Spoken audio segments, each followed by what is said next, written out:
Katotohanang sinasabi ko sa iyo, hindi lilipas ang lahing ito hanggang sa magaganap ang lahat ng mga bagay na ito. At ipinaalala sa atin ng Panginoong Jesucristo, bigkasin ninyo ang inyong mga baywang at paningasin ang inyong mga ilawan at magsitulad kayo sa mga taong naghihintay sa kanilang Panginoon kung siya'y bumalik na galing sa kasalan, upang kung siya'y dumating at tumuktok, pagdakay babuksan nila siya.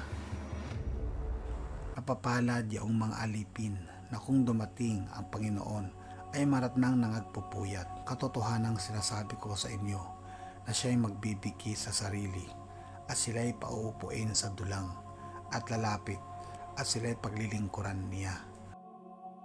Kayo rin naman ay magsihanda sapagkat sa oras na ang hindi ninyo iniisip, ang anak ng tao ay darating.